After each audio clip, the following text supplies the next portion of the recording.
I always say there's nothing soft about it.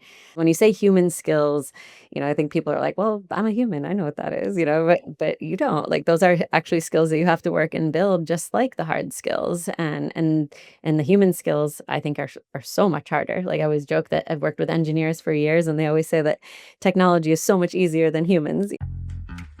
Can you achieve extraordinary results while making the world a better place? I'm Bruce Temkin, and together we'll explore how. Welcome to Humanity at Scale, Redefining Leadership podcast.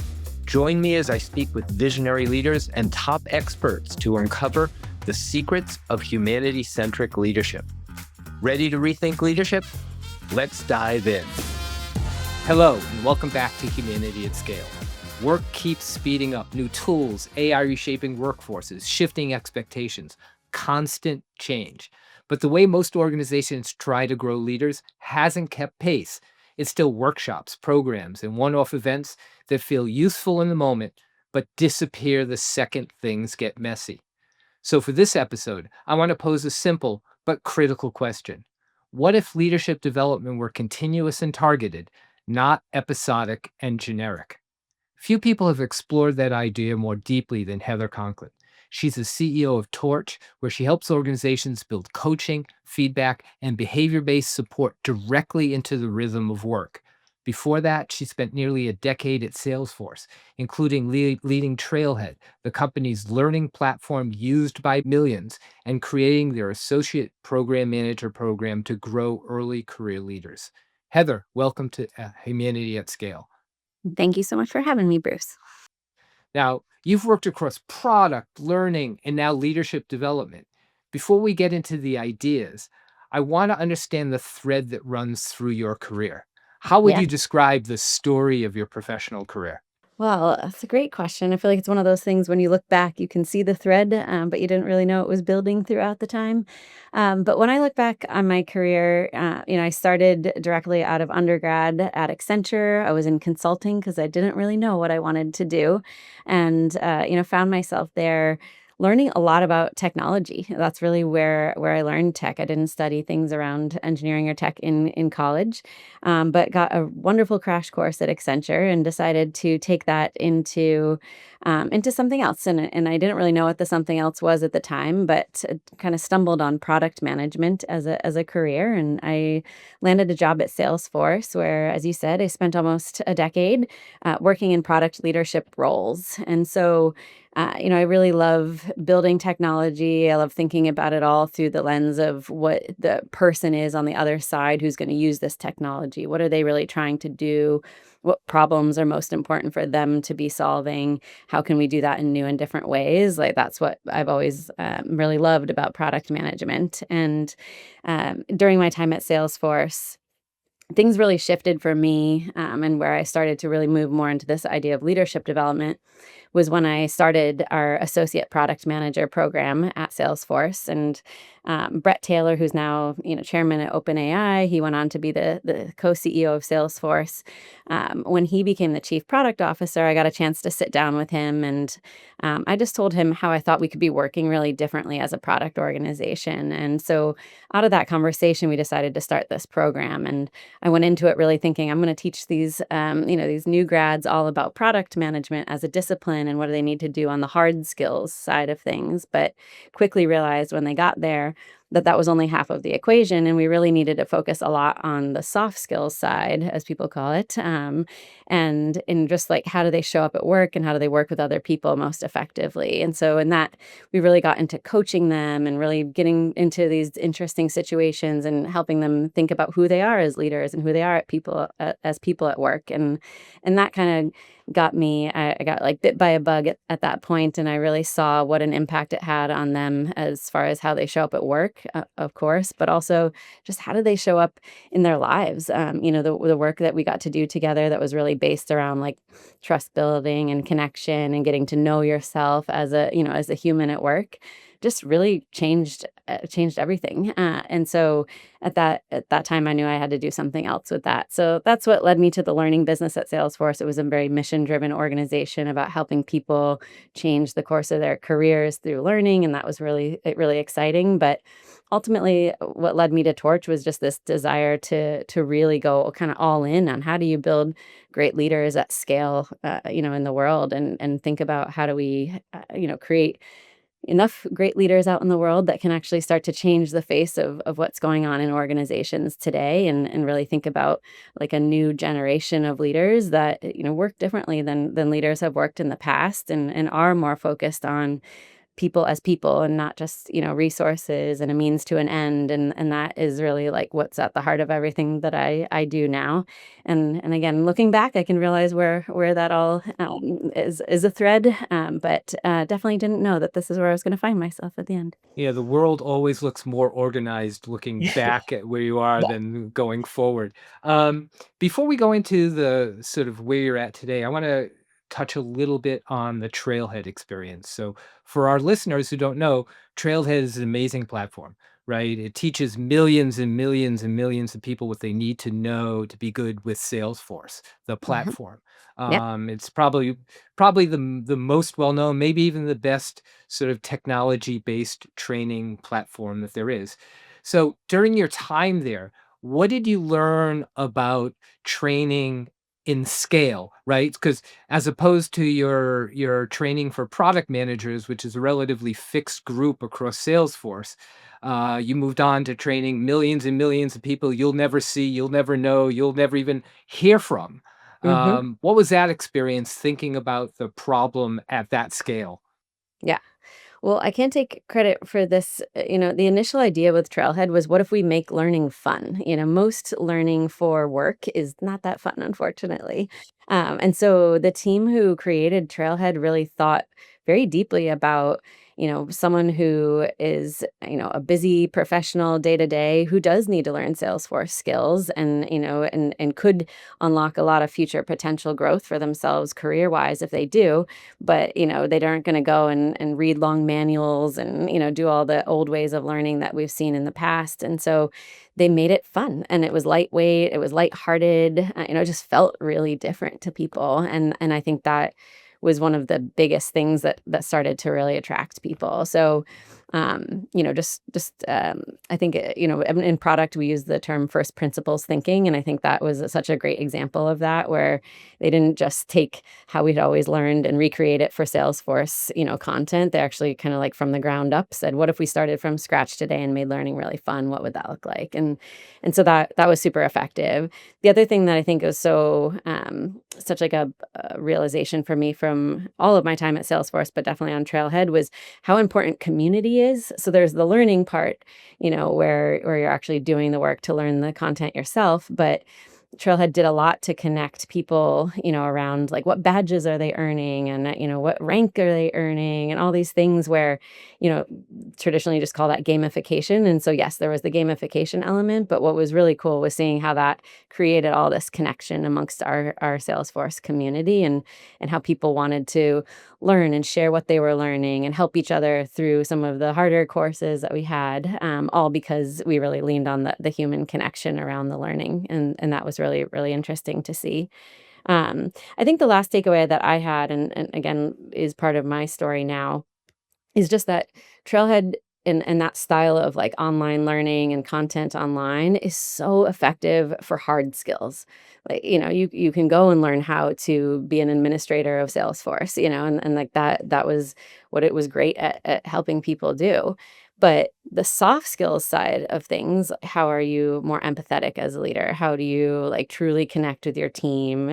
Things that are on the softer side, it's a very different way of learning that information. You can't just read about it and then go and do it. You actually have to get out there with other human beings and practice it, and see how it works, like, in real life. And so that was a big thing that I was realizing, because again, I had that moment where I realized that hard skills are only half of the equation. equation, and that the human skills are so, so important. But, I just kind of realized through what I was doing at Trailhead that there needed to be some other modality to teaching people about soft skills and how to interact with other people. And so that's what really got me very interested in coaching, because throughout that journey of my career, I had an executive coach, and that just completely changed how I was able to show up as a leader. I always say nothing has changed my leadership the way that coaching has, because it really helped me to take these conceptual ideas and bring them down into my real life and my real team and my real, strengths and weaknesses, and be able to, not just take something that was like one size fits all, but take something that felt much more, true to me, and help me find my own, unique way of developing connections with others, or my own way of expressing empathy towards somebody or whatever it might be. And so anyway, that was really where I just realized that that online modality of learning is so effective for hard skills, but that human skills require more human, I think, a lot more human touch. So I love that. I've had the opportunity to coach many executives, and what I always say, as opposed to the hard skills where there is a finite, definite right answer for just Yes. about everything, in the human skills that you talk about, there is no exact right answers. There's only the best answer for that moment in that context, and it might Yes. not be the same answer in the next moment in the next context. And so but I love you go back and forth between calling it soft skills and human skills. And I want to push everyone to use human skills because there's Yeah, nothing soft about. I think, I don't you agree. think Yeah. part of it being labeled as soft skills was really bad framing? Yeah, yeah, I totally agree. I always say there's nothing soft about it. The only reason I still use that terminology, like even just to introduce some of these concepts here, is because people, they kind of know what that is. When you say human skills, I think people are like, "Well, I'm a human. I know what that is," but you don't. Like those are actually skills that you have to work and build, just like the hard skills. And the human skills, I think, are so much harder. Like I always joke that I've worked with engineers for years, and they always say that technology is so much easier than humans. Humans are complicated, and so those human skills are also very complicated and super nuanced, and all the things that you had shared.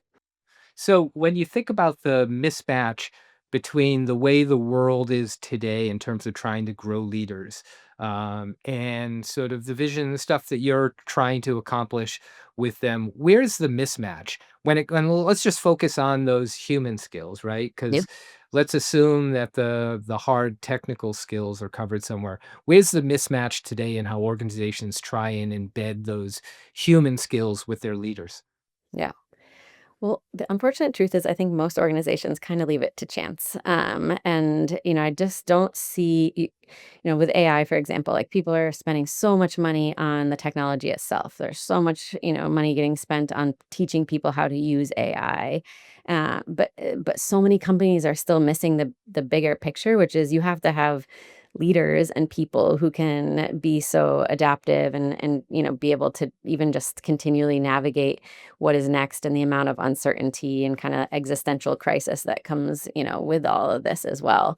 And so, I think that the first piece is, there certainly are really great companies who are investing in, developing their leaders in a variety of ways, but it's the spend, I think, on that is still so small compared to what you see spent on, hard skills and things. So that's the first problem. I think the second problem is that, typically when we think about how do we train people on something, we quickly go to what I'll call like the old ways of doing things, right? Like the workshops and the trainings and things that you talked about in the intro here, or online content and those tools. And I just think all of that was built for a very different time. And also, typically, it's built with more of like a compliance mindset, or like I got to get everybody to just this, kind of similar level of performance on something, versus what could happen if we really invested in building our leaders put the money behind it and then thought about it really differently. then what could be true, and I think that it's tricky because there's always this counter argument where, there are companies that don't have great leadership, but they're still doing financially really well. And so it makes it hard to justify like why this is so important. But I think it's just there is I think a huge miss in that kind of thinking, and I do think that companies could see so much more innovation, so much more, creativity and results, and that's what's needed now in this moment more than ever. But we're still using a lot of, kind of old ways of getting there, and I think that AI has in this moment that we're in of this deep and crazy amount of change is just sort of exposing all these cracks like all at the same time. And then again, we don't have a playbook for this kind of moment. We don't have necessarily a good understanding of what is truly needed now.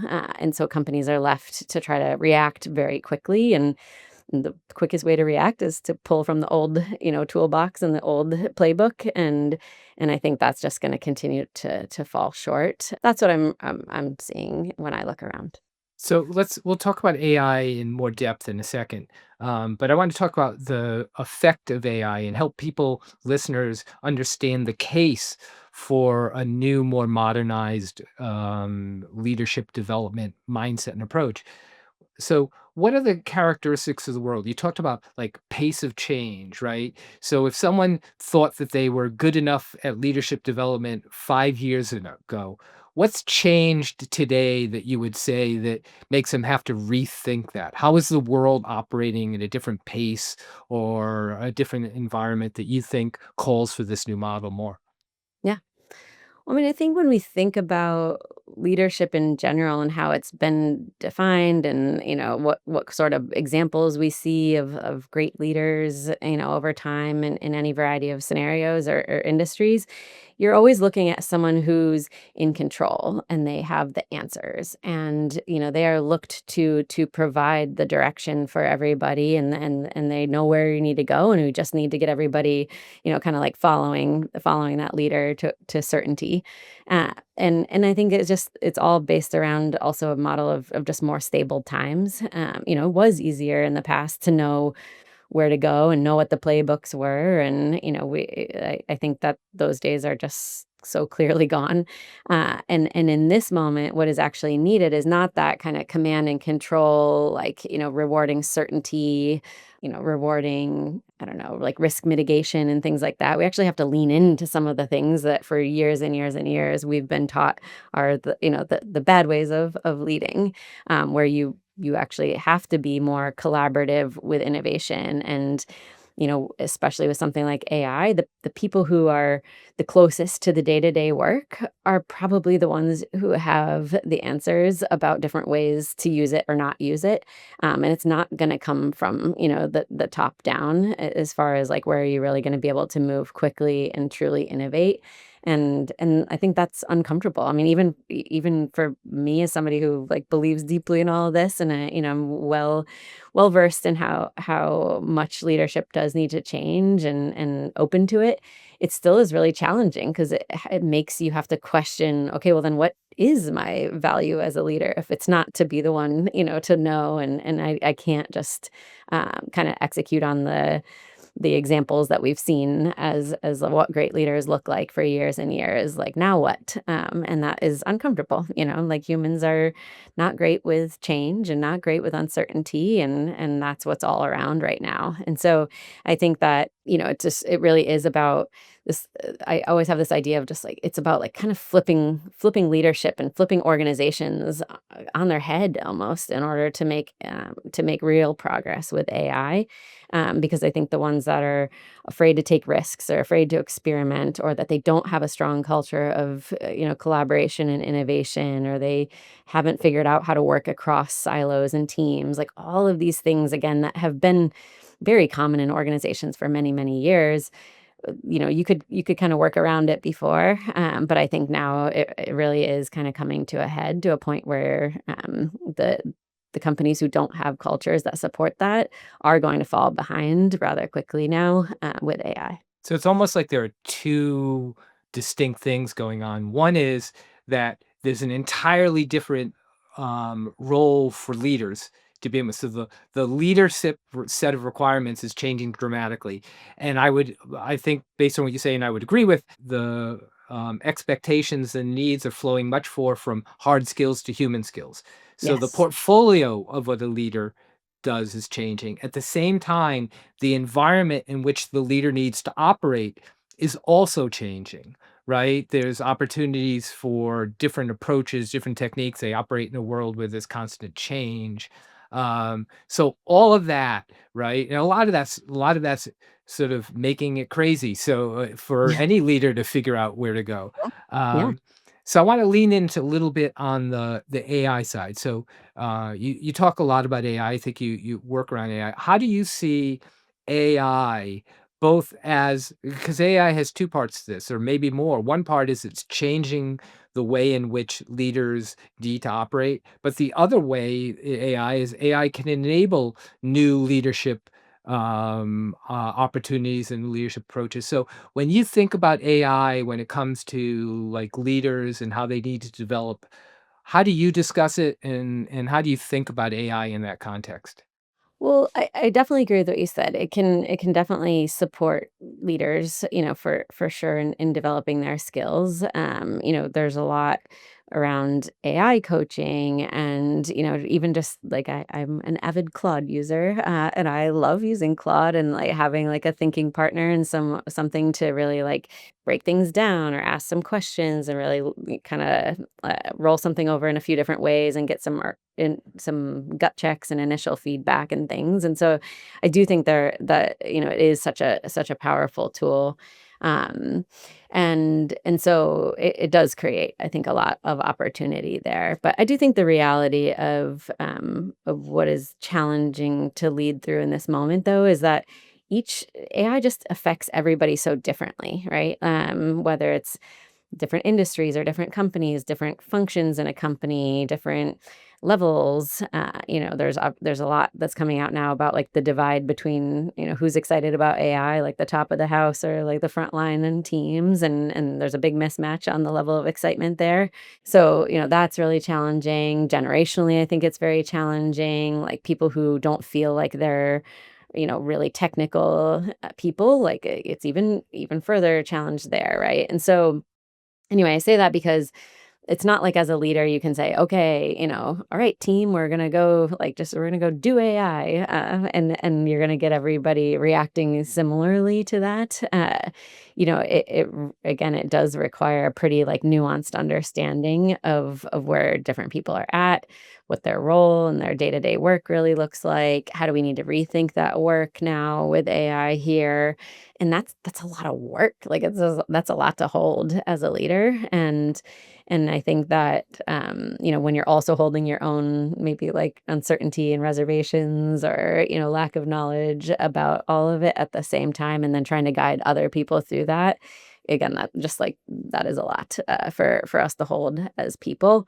And so I think it requires a different level of support. And again, that's like, I'm obviously big into coaching, and I do believe that coaching is like such a powerful tool for that because helps you just get out of your head and be able to process something out loud with someone else who can help you kind of hold that and get your thinking straight, shift your perspective, get some more clarity, figure out what's the best way to approach the different, types of people I have on my team, or how do I best communicate this in a way that feels both, helpful and encouraging to my team, but true to myself at the same time. Like again, there's a lot, just so much nuance, and I love this stuff, so I get very fascinated with all of the nuance of that. But I'll just end by saying here that leaders and people in companies and teams right now are already very overwhelmed. And there's a lot on everybody's plate.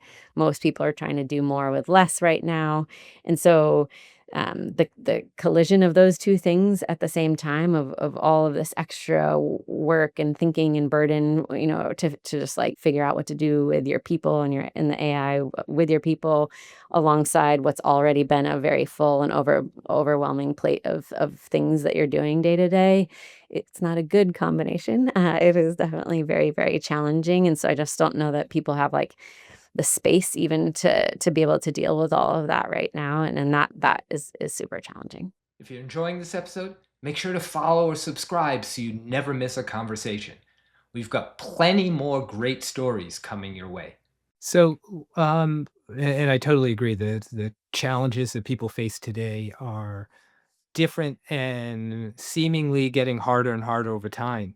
But we have some help, and help comes in the form of stuff that you do, stuff that you preach a little and work. So I'd love to have you sort of share with the listeners your view on how an ideal leadership development would work in, let's say, a large organization. A lot of my listeners are, and I know like it's heavy on coaching. So yeah, if I was a CEO of a very large company and wanted to have leadership development for my 200 top leaders, let's Mhm. say, what would be an ideal framework that you think would be best for a group like that? Recognizing all the things we talked about, change, too much work on their hands, AI like obliterating everything they knew in the past. What would you Yes. recommend to me as the CEO?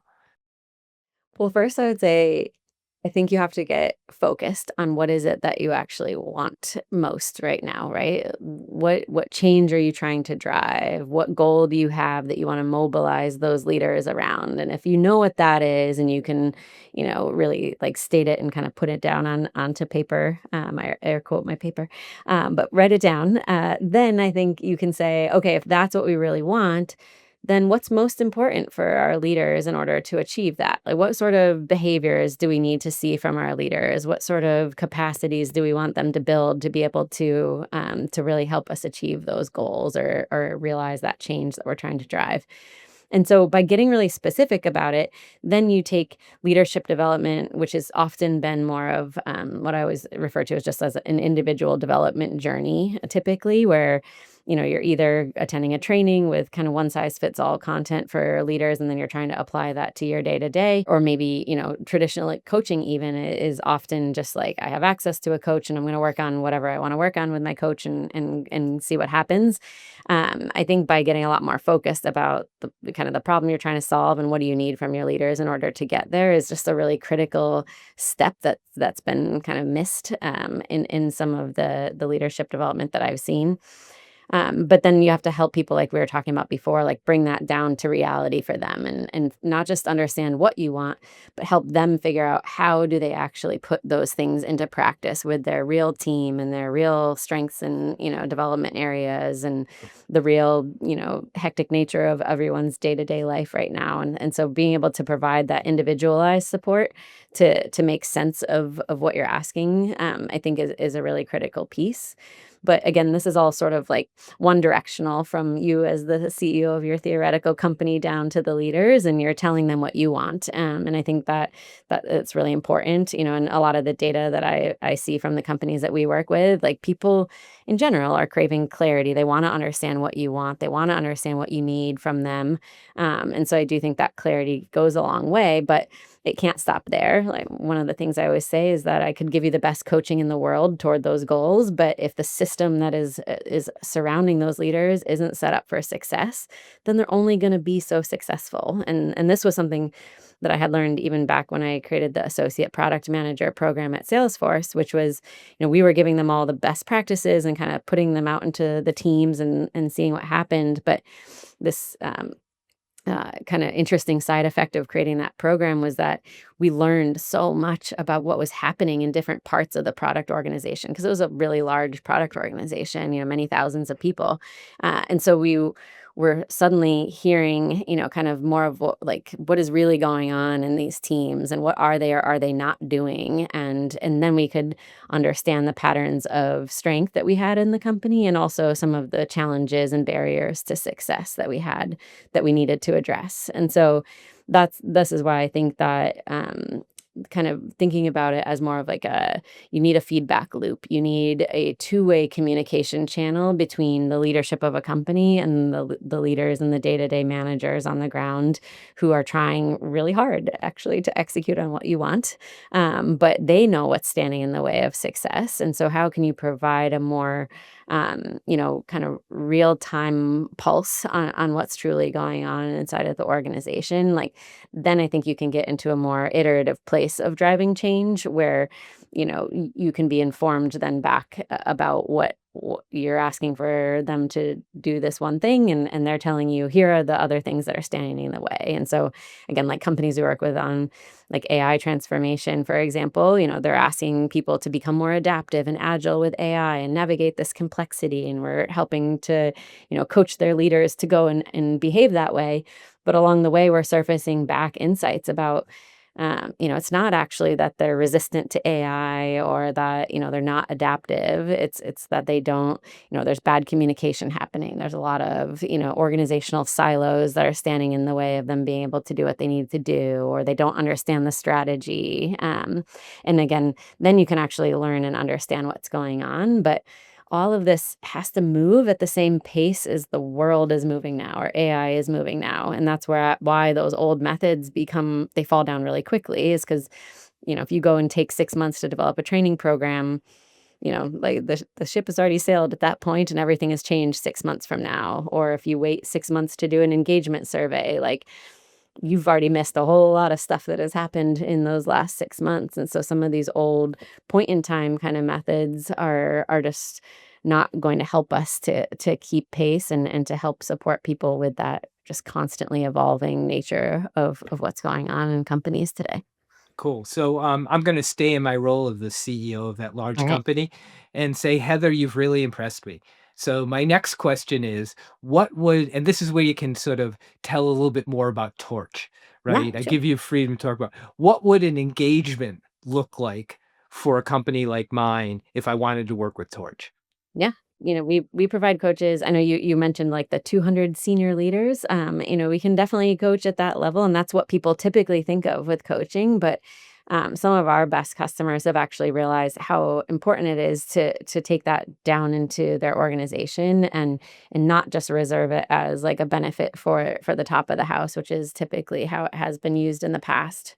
And so we have customers who've taken it all the way down to individual contributors, who are like loving what they're able to get from coaching, and we're able to help provide them with clarity and perspective shifts, and some greater understanding of themselves and how they relate to the people around them really early on in their career. And that to me, like that's where my heart is always at, is just like thinking about what can that do, when those people I don't know, have their eyes opened to different ways of leading and being able to do that more authentically for themselves, and then what kind of change could that drive over time within organizations and just the world of work today.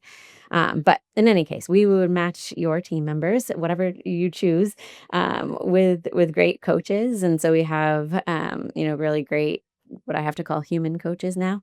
And then we also have AI coaching and AI role play simulations. And whether you're working with AI or human coaches, it's really all deeply focused on that upfront conversation we were talking about in the last set part, where you are very clear about what you want and what you need to achieve and what you need from your leaders to get there. And we call that context in our world. And we want to make sure that all of the coaching is all in the context of what you really need, and be able to help you kind of mobilize your leaders toward those goals, and help them to, take it down into their day to day and show up in the ways that you really need them to show up right now. But we really try to get everybody rowing in the same direction for you. Cool. I'm going to stay in character for a little bit and say, oh, I love the idea of coaching beyond my 200 top execs. But I'm thinking about financial implications of that. Mhm. So if either A, how would I identify a subset of those individual contributors for coaching? Or B, how can I coach lots of them at scale without breaking my Yeah. financial back? Yeah. Yeah. Well, there's I've seen companies use a lot of different ways of selecting people. But one of the things that I've gotten really excited about when I think about things like AI coaching or AI role plays, or we also do a lot around 360 feedback so people can get a bunch of feedback about how they're showing up today.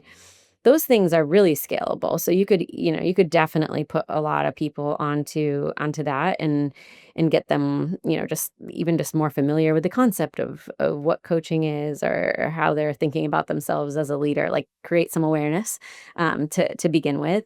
And then out of the use or lack of use maybe of that, I think you can spot people who are really avid learners and who are really committed to developing themselves and their own like personal growth um and maybe people who are facing some tough challenges and they might actually need greater support. And so that's the world that we're building, at Torch is where you can create this access at scale with AI, but really thinking a lot about the interplay, as I call it, between AI and the human coaching. And I do think that when you think about providing coaching in organizations, that it's going to continue to shift and change in the future. Again, like typically you think of coaching and you think of, I'm going to get a coach and work with them for 6 months to a year and, go on my own like individual development journey. And I think that's the kind of coaching, I would call it like traditional coaching, that I think is harder for organizations to really put a lot of dollars behind because it's so disconnected from what is really, important to the organization. Certainly great for the leader, but hard to prove that had real impact on the organization. And so that's why we really focus a lot on like, what do you need? But anyway, I share that because I think that when you can just see who your leaders are that do have that growth mindset and really do want to work, then it is worth, the investment to get people working with a human coach, because that's where much more transformative learning actually can occur. But maybe it occurs in shorter bursts of time working with a coach when you're trying to work through a particular stage of something, and it doesn't have to have that like kind of like always on much longer relationship. I think it's just going to continue to evolve. But I always say I am team human. I have to say it for the record. I know your podcast is humanity, so I'm definitely team human. I think AI is really great at a lot of things, but I don't think that it would be enough on its own to get the kind of transformative leadership growth that companies really need. And so that takes me back to earlier in our conversation here, where I was saying I think companies can often underinvest in these areas. I certainly hear a lot about like the cost associated with it, but I think it's to have really great leaders can be truly changing for teams and companies and people at work. And so I think it's definitely well worth that investment. And that part is what really occurs when you work human to human on the human skills, as we were calling it before. So I love that. I love that. I love the idea of sort of coaching on demand, coaching when necessary, right? So we don't Yeah. need to commit to everyone. We can do it when they need it. Wonderful concept. Yeah. So I'd love to shift gears a little bit and just have you think a little bit about the future, right? Mhm. You work with a lot of organizations, right? Think about their leadership. What excites you most about the directions that companies are going, and what concerns you most about what they're not doing yet?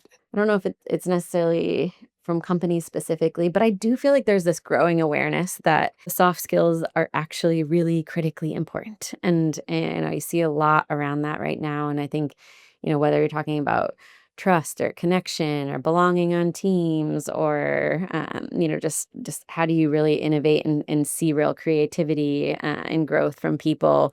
I think there's just this kind of groundswell that is happening where people are realizing that is critically important. And so the companies where I see take that and turn that into reality and really change how they're supporting their leaders, holding the senior leaders accountable to demonstrating those behaviors themselves, and really being able to not just say those things are important, but actually like walk the walk of the importance of them by modeling those behaviors from the top down.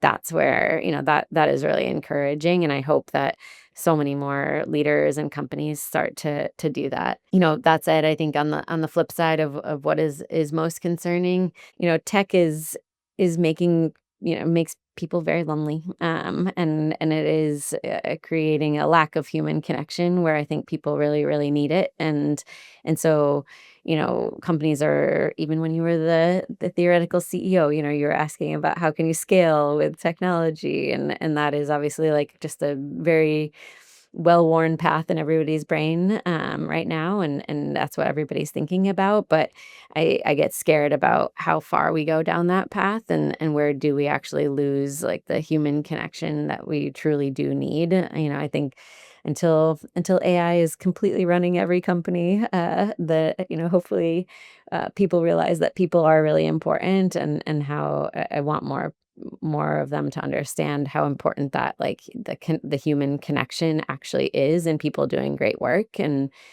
that's where, engagement comes from. That's where real innovation and creativity comes from, and all of that. And so while there is this growing awareness that it's important, I think that the allure and appeal of technology at scale, low cost, it pulls people pretty hard, and I think it can cause a lot of risk to that if we don't think about it pretty carefully, I think, as we go forward. So I love that answer, and I'm going to take that as an opportunity to shift into the final portion of the podcast, which Right. is 4 questions that I ask of all my guests. The first one is, what's one leadership skill you think will become even more important in the future? Listening, I'll say. I think that it's really important that leaders really spend time understanding what the real experience is of their people, where the real, gonna take it back to AI, like, where are the real opportunities? The only place you're gonna discover those is by really listening to your team, and not just doing the age old, like, top mandate down kind of way of leading. And I think it can be hard to do that and separate out your personal opinions and things, but listening is really gonna be critical. The second question is, if you could wave a magic wand and change one thing to make organizations more humanity centric, what would it be? It would be investing more in the human connection time, and I don't think that looks like, forced, return to office mandates and things like that, but actually, like, quality, connection, on teams, and helping people, not just come together in, like, gatherings and large gatherings, but actually help leaders understand how to connect differently with their teams and help their teams connect differently. I think that is a really important investment, and that, again, can unlock a lot of the real innovation and growth that companies are looking for. And I would say the best place to get that is with some good coaching from Torch.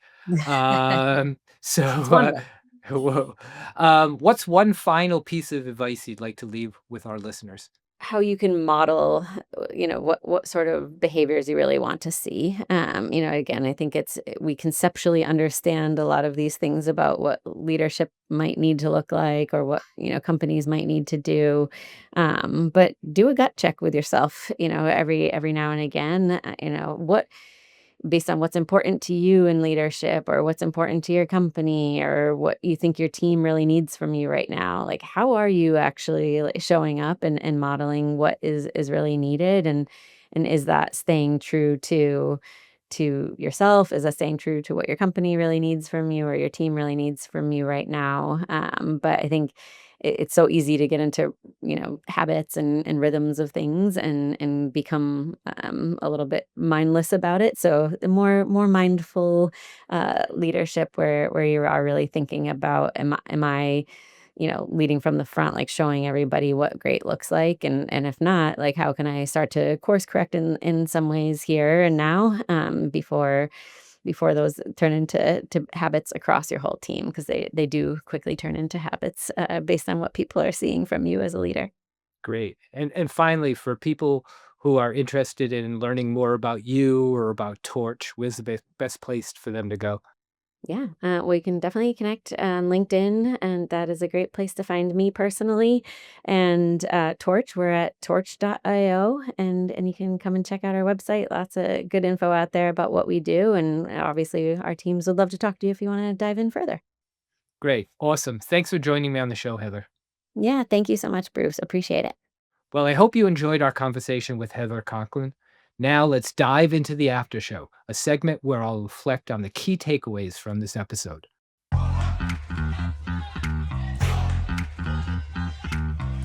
Welcome to the after show.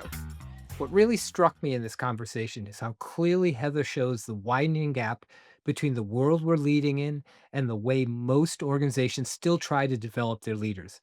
She's lived this from multiple angles, building products, scaling learning platforms, coaching emerging leaders, and now helping companies rethink leadership development altogether.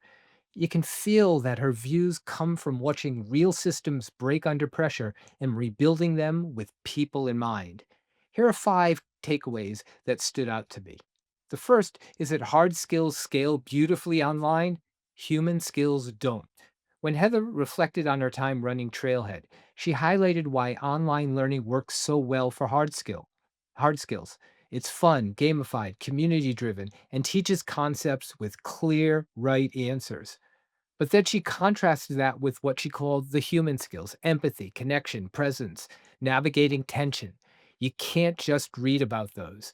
As she put it, you have to get out there with other human beings and practice it. And that realization is what pulled her towards coaching, because coaching helps translate ideas into behavior in the messy, relational realities of work. The second thought is that most companies still leave human skills to chance. Heather said something that really stayed with me. Most organizations kind of leave it to chance when it comes to developing human skills. They pour resources into AI tools and technical training, but invest a fraction of that into building leaders who can handle ambiguity, be overwhelmed, and handle emotional complexity. And when they do invest, they reach for the old ways: workshops, online modules, compliance style programs built for a slower world. She believes AI and rapid change are now exposing all of those weaknesses at once. The third takeaway is that traditional image of a leader who has the answers no longer holds. Heather described the old model: the leader who knows, directs, and defines certainty for everyone else. And then she said plainly that those days are gone. In fast changing environments, especially with AI, the people closest to the work often understand the opportunities and risks better than executives do. She even admitted that embracing the shift is uncomfortable because it forces leaders to rethink their own value. Instead of projecting answers, leaders now have to facilitate collaboration, surface ideas, and help people navigate uncertainty. The fourth takeaway is that AI is amplifying complexity, not simplifying leadership. When we talked about AI, Heather didn't start with tools. She started with people's emotional responses. She described the huge range of reactions across levels, roles, and generations. A single directive like, "we're going to do AI," lands differently depending on someone's background, confidence, and context. And meanwhile, leaders are holding their own uncertainty while trying to guide others through theirs. She called that a lot for us to hold as people. Coaching, in her view, gives leaders a space to process, to think out loud, and to build the judgment these moments require. The final takeaway is that modern leadership development must be clear, contextual, and connected to the system. When I asked her, as a hypothetical CEO, how'd she design leadership development today, she started with clarity: define the change you want and the behaviors you need from leaders to make it real. Then comes the contextual work: help each leader apply those expectations inside their real team environment. But the part I found most compelling was her insistence on feedback loops. As leaders try to change, they surface what actually blocks progress: silos, unclear strategy, communication gaps. Development becomes a two-way system, not a one-way program. So, with all that, I'll leave you with these 2 questions. Where are you still relying on leadership and development models that the pace of change has already left behind? And how are you getting the support you need to grow the human skills this moment requires? That's it for now. I hope you enjoyed this episode. And remember, you are the flame that can spark humanity at scale. One decision, one conversation, one moment at a time. Thanks for tuning in to Humanity at Scale, Redefining Leadership podcast. Remember, true leadership isn't only about achieving short-term results. It's about creating a lasting, positive impact on all of the people you touch.